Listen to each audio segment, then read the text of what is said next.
Hello everyone.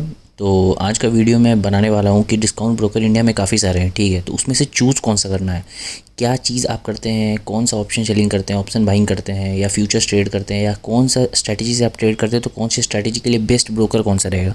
क्योंकि काफ़ी सारे ब्रोकर इंडिया में, ठीक है, आप सारा ब्रोकर तो खुलवा नहीं सकते अकाउंट। तो मैंने ये काफ़ी सारे ब्रोकर टेस्ट कर रखे हैं, मतलब कुछ मेरे हैं, कुछ फ्रेंड्स के फैमिली के हैं, कुछ रिलेटिव्स के हैं। तो मैंने ब्रोकर सारे चेक कर रखे हैं, ठीक है। तो मैं आपको बताऊँगा कि कौन सा ब्रोकर बेस्ट है, कौन सा ब्रोकर कौन सी फैसिलिटीज़ आपको प्रोवाइड करता है, आप उस ब्रोकर में किस तरीके से काम कर सकते हो, मार्जिन के लिए, हेजिंग के लिए, बाकी काफ़ी सारी चीज़ें के लिए, ठीक है। तो चलिए शुरू करते हो। तो एक ब्रोकर है फायर्स, ठीक है। एंजल वन है, अपस्टॉक है, धन है, ज़ेरोधा है, ग्रो है, एलिस ब्लू है। ये सारे ब्रोकर मैंने यूज़ कर लिए हैं, ठीक है। फायर्स अभी मैं कर रहा हूँ, एंजल वन भी एक भाई के पास है मेरे, और अपस्टॉक मैंने अकाउंट बंद करवा दिया, ठीक है। अपस्टॉक का मैंने मेरे पास था, मैंने खुलवाया था 2-4 साल पहले, जब सुना था कि रतन टाटा इसके इन्वेस्टर हैं, ऐसे है वैसे है, तो मैंने खुलवाया था। बट अभी मैंने इसको बंद कर दिया, ठीक है। धन अभी मैं यूज़ कर रहा हूँ, आज ही वीडियो आई थी, आज धन पे मैंने पहली बार ट्रेड किया, ऑप्शन सेलिंग किया था। और ये ऑप्शन सेलिंग के लिए one of the best broker है, ठीक है। मैं बताऊँगा क्यों, ठीक है, क्यों, बिना क्यों के कोई कुछ नहीं होगा। ज़ेरोधा अच्छी ब्रोकर है, बट इसमें ना 3-4 साल से मैं इसको यूज़ कर रहा हूँ, बट कोई अपडेट नहीं आ रहा है इसमें, ठीक है। कोई सा अपडेट नहीं है, वही प्लेटफॉर्म, वही ओल्ड यूआई, इसका कोई अपडेट ही नहीं है। आप देखोगे एंजल वन को काफ़ी अपडेट्स लाते हैं, फायर्स अपडेट लाती है, ज़ेरोधा में कोई अपडेट नहीं है। तो फिर इसके बारे में बात करेंगे, ठीक है। फिर एक ग्रो है, इसको मैं यूज़ करता हूँ as a mutual fund investing, ठीक है। इसमें मैंने अभी शेयर्स नहीं बाई किए ना ट्रेड किए। ये म्यूचुअल फंड्स के लिए बेस्ट है मेरे अकॉर्डिंग। मैंने एक अकाउंट ओपन किया था 2018 में, तो ये काफ़ी बेहतर है ग्रो, काफ़ी अपडेट्स भी आए इसमें, लेकिन अभी तक बेस्ट है। एलिस ब्लू मैं यूज़ करता था तब जब इसमें मार्जिन्स बहुत मिलते थे, जब मार्जिन्स बहुत देती थी, सेबी जब अलाउ करती थी उस टाइम 5000 में 6000 में आप बैंक निफ्टी को फ्यूचर ट्रेडिंग कर सकते थे। बैंक निफ्टी में फ्यूचर बाई फ्यूचर शॉर्ट आप कर सकते थे 5000 6000, और क्रूड ऑयल भी हो जाता था। क्रूड ऑयल लगभग हो जाता था 6-7 हज़ार में, आप क्रूड ऑयल ट्रेड कर सकते थे। आज तो खैर क्रूड ऑयल की मार्जिन 2000 हो गई, 2 लाख हो गई है, सॉरी 2 लाख हो गई है। और बैंक निफ्टी में आपको वही फ्यूचर बाई और सेल करने के लिए 1,32,000 के आसपास लगता है। तो एलिस ब्लूम भी मैंने बंद करवा दिया, ठीक है। तो ये इसका कंपैरिजन ही नहीं करेंगे। और अपस्टॉक के बारे में बताऊंगा, क्योंकि एलिस ब्लू अब बहुत लोग यूज़ नहीं करते, क्योंकि इनका प्लेटफॉर्म बहुत अच्छा नहीं है। बट वही है कि मार्जिन देती थी तो काफ़ी लोग इसको यूज़ करते थे, ठीक है। तो एलिस ब्लू तो अब है ही नहीं वैसी, मतलब बहुत लोग यूज़ नहीं करते। हाँ, मैं अपस्टॉक के बारे में बताऊँगा, ठीक है। और फायर्स, एंजल वन, ये सारे के बारे में डिस्कस करेंगे अपने, ठीक है।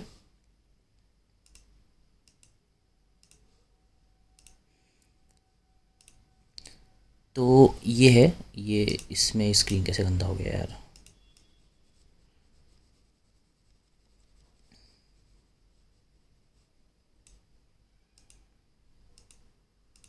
So best broker for investment, तो इन्वेस्टमेंट के लिए बेस्ट ब्रोकर कौन सा रहेगा मेरे अकॉर्डिंग। तो अगर आप शेयर्स में करते हैं, ठीक है, शेयर्स के लिए तो ज़ेरोधा बेस्ट है। अगर आप शेयर्स में इन्वेस्टमेंट करते हैं तो ज़ेरोधा बेस्ट है, क्योंकि ज़ेरोधा पहली बात तो बड़ी है, ठीक है, काफ़ी बड़ी है। रिस्क नहीं होता कि कल को फर्म चली जाएगी, कोई भाग जाएगी। वैसे तो शेयर्स आपके ब्रोकिंग कंपनी के पास नहीं रहते, बट फिर भी ज़ेरोधा पे काफ़ी लोगों को ट्रस्ट है, क्योंकि काफ़ी लोग बड़े बड़े इन्वेस्टमेंट करते हैं ज़ेरोधा के थ्रू, ठीक है। और इनका यूआई भी अच्छा है, इनके फाउंडर्स जो हैं काफ़ी न्यूज़ में रहते हैं। तो ज़ेरोधा मेरे अकॉर्डिंग बेस्ट है, काफ़ी पुराना भी है। तो Zerodha first discount broker, broking first नहीं तो सेकंड थर्ड तो हो गई, तो काफ़ी अच्छी है ज़ेरोधा में लैग्स वगैरह कभी कभी रहता है, कभी कभी इनका सर्वर फेलियर रहता है, बट वो ठीक है, चलता है, ठीक है। तो ज़ेरोधा आप इन्वेस्टमेंट के लिए रख सकते हो शेयर्स में, ठीक है। और आपको म्यूचुअल फंड्स अगर इन्वेस्टमेंट करना है, अगर म्यूचुअल फंड्स में इन्वेस्टमेंट करना है, तो म्यूचुअल फंड्स के लिए आपका इन्वेस्टमेंट बेस्ट रहेगा ग्रो, ठीक है। ये मैं यूज़ करता हूँ तभी बोल रहा हूँ। शेयर्स में मैं ज़ेरोधा पे बाई करता हूँ लॉन्ग टर्म के लिए, और म्यूचुअल फंड्स के लिए आपका रहेगा ग्रो। काफ़ी सिंप्लीफाइड प्लेटफॉर्म इनका, आपको कुछ करना नहीं है, बस इनकी कैटेगरीज़ बनी हुई है, सारी कैटेगरीज़ है, डेट फंड है, जो भी होता है, इक्विटी, हाइब्रिड, जो भी कैटेगरीज़ होता है, सारा कैटेगरीज़ बहुत अच्छे तरीके से बना हुआ है। इनका यूआई बहुत सिंप्लीफाइड है, बहुत अच्छा यूआई है इनका, एकदम सिंप्लीफाइड यूआई है। आप ज़ेरोधा का आता है कॉइन स्विच करके, पता नहीं क्या नाम है उसका, वो आता है, उसको भी यूज़ कर सकते हो। बट ग्रो मेरा प्रेफरेंस रहेगा, क्योंकि मैं जो यूज़ करता हूँ मैं वही बताऊँगा, ठीक है। और आप बेफिक्र होकर ग्रो यूज़ कर सकते हो, और शेयर्स में आप ज़ेरोधा यूज़ कर सकते हो। अब आते हैं मेन चीज़ पे, बेस्ट ब्रोकर फॉर ट्रेडिंग। तो ट्रेडिंग आप लोग में से काफ़ी लोग करते होंगे ट्रेडिंग, ठीक है, मैं देखता हूँ यूट्यूब वगैरह पे। तो ट्रेडिंग के लिए सबसे अच्छा प्लेटफॉर्म आपका फ्यूचर्स, अगर ट्रेड करना हो तो फ्यूचर्स में कैसा होता है कि आपको एकदम प्राइस सही रहना चाहिए, ज़्यादा अप डाउन नहीं रहना चाहिए। क्योंकि आप अगर ट्रेडिंग व्यू का चार्ट देखते हो, उसके बाद अगर फ्यूचर्स अपने ब्रोकर में ट्रेड करते हो और प्राइस में मिसमैच है, तो ज़्यादा चांसेस होता है कि आपका स्टॉप लॉस बड़ा हो जाए या स्टॉप लॉस हिट हो जाए, जबकि एक्चुअल में आपका स्टॉप लॉस हिट नहीं हो रहा होता है। तो आप इसके लिए ज़ेरोधा यूज़ कर सकते हो, फायर्स यूज़ कर सकते हो। अब क्यों मैं बोल रहा हूँ आप ये दोनों यूज़ कर सकते हो, क्योंकि इन लोग का ना लैग प्लेटफॉर्म में कम है, ठीक है, प्लेटफॉर्म में लैग कम है, क्योंकि जैसा चार्ट चलता है और सही में एक्चुअल में वैसे ही चार्ट इन लोग का चलता है, ज़ेरोधा का भी चलता है और फायर्स का भी। कभी कभार हो सकता है, बहुत रेयरली, कि कुछ वैसा हो गया, लैग्स हो गया, एनएससी की तरफ से कोई प्रॉब्लम हो गया, कुछ सर्वर में ही दिक्कत हो गई ज़ेरोधा के, तो ज़ेरोधा पहले इन्फॉर्म कर देती है। तो ज़ेरोधा का कुछ बात बहुत अच्छा है कि ये पहले इन्फॉर्म कर देती है कि आज हमारे प्लेटफॉर्म में लैग है या सर्वर में कोई इशू है, तो आप अच्छे से केयरफुली होकर ट्रेड करें। तो ये सब फीचर ज़ेरोधा में काफ़ी अच्छा है। फायर्स में मैं यूज़ करता हूँ, फायर्स में लैग नहीं है। दूसरी बात कि इसका डेटा एक्यूरेट रहता है, समझे। मैं बताऊंगा कौन सा प्लेटफॉर्म का डेटा एक्यूरेट नहीं है, मैं बताऊंगा वो भी, बट फायर्स और ज़ेरोधा का डेटा बहुत एक्यूरेट रहता है। एक बिल्कुल एक्यूरेट तो नहीं कह सकते, क्योंकि हम लोग यहाँ पे नहीं कर रहे हैं कुछ भी, राइट। तो लेकिन बहुत बहुत हद तक सेम है, इतना कम लैग है कि इतने में आपको डिफरेंसेस फील नहीं होगा, ठीक है। तो फ्यूचर्स ट्रेडिंग की बात करें तो ये दोनों ज़ेरोधा और फायर्स आप बेफिक्र होकर यूज़ कर सकते हो, ठीक है। अब ऑप्शन ट्रेडिंग में बात करें तो ऑप्शन ट्रेडिंग में दो टाइप की कैटेगरी हो जाती है, ऑप्शन बाइंग, ऑप्शन सेलिंग, ठीक है। ऑप्शन बाइंग आप किसी में भी कर सकते हो, ठीक है, ज़ेरोधा में कर लो, फायर्स में कर लो, एंजल वन में कर लो, अपस्टॉक में कर लो, कोई ज़्यादा डिफरेंसेस है नहीं, ठीक है। क्योंकि ऑप्शन बाइंग करना है आपको स्टॉप लॉस वगैरह प्रॉपर लगाना पड़ेगा, बिकॉज बिना स्टॉप लॉस के तो पूरा कैपिटल इरोड हो सकता है। बट आप ये चीज़ किसी में भी कर सकते हो, ज़ेरोधा में ईजिली स्टॉप लॉस लग जाएगा, फायर्स में आप ऑप्शन बाइंग कर सकते हो, मैंने काफ़ी किया है फायर्स में, ज़ेरोधा में आप कर सकते हो, कोई इशू नहीं है, एंजल वन में मैंने किया है, कोई इशू नहीं है, अपस्टॉक में भी आप कर सकते हो। ऑप्शन बाइंग जहाँ तक की बात है ना, आप अपस्टॉक में भी कर सकते हो, कोई इशू नहीं आता अपस्टॉक में भी ऑप्शन बाइंग करने में, ठीक है। अब बात करें ऑप्शन सेलिंग की, जो कि मेन है, ठीक है। ऑप्शन सेलिंग काफ़ी लोग करना चाहते हैं बट करते नहीं, क्योंकि कैपिटल कम होता है, लेकिन कैपिटल इसमें ज़्यादा रिक्वायर्ड होता है, ठीक है। हम लोग के पास कैपिटल कम है, लेकिन ऑप्शन सेलिंग में कैपिटल ज़्यादा रिक्वायर्ड होता है, तो काफ़ी लोग ऑप्शन सेलिंग कर ही नहीं पाते। तो इसके लिए बेस्ट ब्रोकर मैं बोलूँगा आपको एंजल वन है और धन है। अब ऐसा क्यों, एंजल वन और धन मैंने क्यों बोला ऐसा, ठीक है।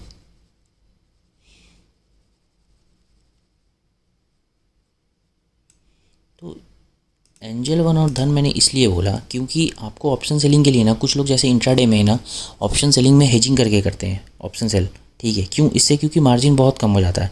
जहां आपको एक लॉट ऑप्शन सेल का नेकेड 1 लाख के आसपास लगता है, वहाँ पे ऑप्शन सेलिंग विथ हेजिंग जो होता है वो आपको 40,000 35,000 एक लॉट हो जाता है, ठीक है। ये एंजल वन में भी हो जाएगा, धन में भी। अब मैंने ऐसा क्यों कहा, तो धन का तो अपना प्लेटफॉर्म है, धन का 2 ऐप है बेसिकली, ठीक है।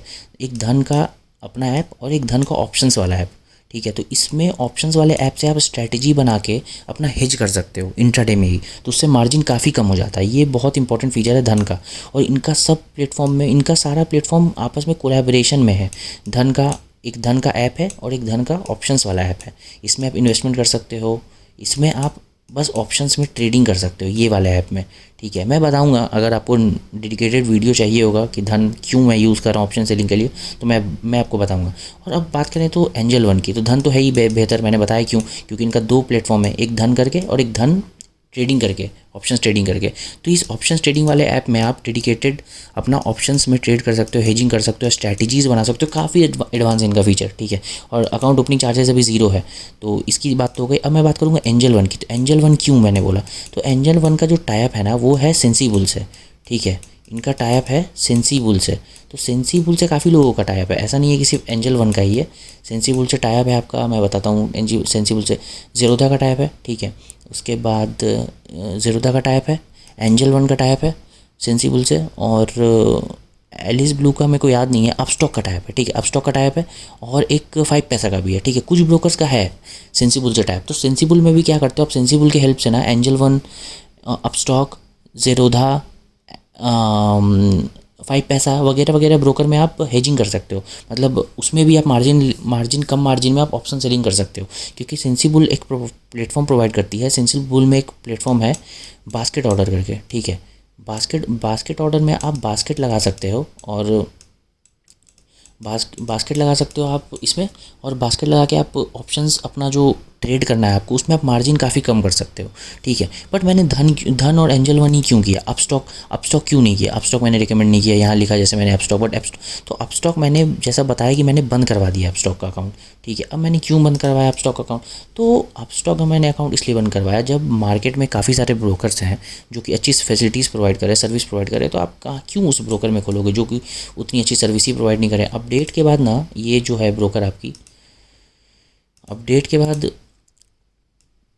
अपस्टॉक बहुत ही कॉम्प्लेक्स हो गया है, ठीक है। अपडेट के बाद अपस्टॉक इतना कॉम्प्लेक्स हो गया ना कि आपको यूज़ करने का मन ही नहीं करेगा। ज़बरदस्ती का switch for trader, switch for investor करा इन्होंने, तो कोई नीड नहीं थी उसकी, काफ़ी कॉम्प्लेक्स हो गया। स्टार्टिंग में बहुत अच्छा था बट अभी काफ़ी कॉम्प्लेक्स हो गया, तो इसलिए मैं इसको यूज़ ही नहीं करता। मैंने इनफैक्ट बंद भी करा दिया अकाउंट, ठीक है। मैंने अपस्टॉक बंद करवा दिया। अब धन में इशू क्या है? अगर आप धन में फ्यूचर्स वगैरह ट्रेड करते हो तो धन का चार्ट थोड़ा सा लैग रहता है, ठीक है। बहुत ज़्यादा मैं नहीं कहूँगा बट थोड़ा सा लैग रहता है, मैंने देखा है। आप काफ़ी बार बैक टेस्ट करोगे तो आपको पता चलेगा कि धन का ना थोड़ा सा लैग रहता है, धन में तो ज़्यादा नहीं रहता। लेकिन वही है कि अगर आप ऑप्शन सेलिंग करते हो तो ज़्यादा इशू नहीं रहेगा ऑप्शन सेलिंग में, क्योंकि आपको ऑप्शन सेलिंग में बेसिकली थीटा डी के चाहिए होता है, और आप ऑप्शन में थोड़ा सा इधर उधर बाई करते हो ना, तो आप साथ में एक हेजिंग का पोजीशन भी लेते हो, तो ऑप्शन सेलिंग में उतना मैटर नहीं करता क्योंकि उतना बहुत ज़्यादा लैग नहीं रहता। बट हाँ, फ्यूचर्स में थोड़ा सा लैग कर सकता है, ठीक है। अब फायर्स में एक इशू है, फायर्स ब्रोकर अच्छी है, ठीक है। फायर्स नो डाउट ब्रोकर अच्छी है, हर चीज़ फायर्स का अच्छा है, बट एक चीज़ फायर्स में दिक्कत है कि इसके साथ सेंसिबल का सपोर्ट नहीं मिलता, ठीक है। इसके साथ सेंसिबल का सपोर्ट नहीं मिलता। मैं लिंक्डइन पे था तो ऐसे ही एक दिन कुछ फायर्स का अकाउंट, फायर्स की तरफ से कुछ अपडेट आया था, तो मैंने कमेंट किया कि आप लोग सेंसिबल से क्यों नहीं कोलैबोरेशन करते हो, तो उनके सीईओ ने रिप्लाई कर दिया। उनके सीईओ काफ़ी एक्टिव रहते हैं लिंक्डइन पे, आप देखोगे तो बात करोगे, तो उनके सीईओ ने रिप्लाई किया कि नहीं, हमारी तरफ से कोई इशू नहीं है, लेकिन सेंसिबल के जो आदि भाषण है, उस कंपनी के जो सीईओ हैं वो हमारे साथ कोलैब नहीं करना चाह रहे, पता नहीं उनके साइड से अपडेट कब आएगा। तो मैंने फिर कुछ नहीं बोला, आप क्या ही रिप्लाई करते हो वहाँ पे, तो अब अपडेट नहीं आ रहा उनके साइड से तो ठीक है। बट वही है कि फायर्स में सेंसिबल का सपोर्ट नहीं मिलता, नहीं तो फायर्स में भी कोई इशू नहीं है ऐसी, ठीक है। कोई इशू नहीं है फायर्स में, तो आप यूज़ कर सकते हो फायर्स भी। तो बेसिकली समरी यही है कि अगर आपको इन्वेस्टमेंट चाहिए तो शेयर्स के लिए आप ज़ीरोधा कर सकते हो, म्यूचुअल फंड के लिए आप ग्रो कर सकते हो, ठीक है। ये हो गया आपका इन्वेस्टमेंट का। अब ट्रेडिंग के लिए जो है, तो फ्यूचर्स के लिए आपको अगर ज़ीरोधा चाहो, जो सॉरी गाइस, तो ज़ीरोधा कर सकते हो आप फ्यूचर्स के लिए, और फायर्स कर सकते हो आप फ्यूचर्स के लिए, ठीक है। और ऑप्शन ट्रेडिंग करना है तो बाइंग के लिए आप ज़ीरोधा, फायर्स, एंजल वन, अपस्टॉक यूज़ कर सकते हो, और ऑप्शन सेलिंग के लिए एंजल वन और धन यूज़ कर सकते हो।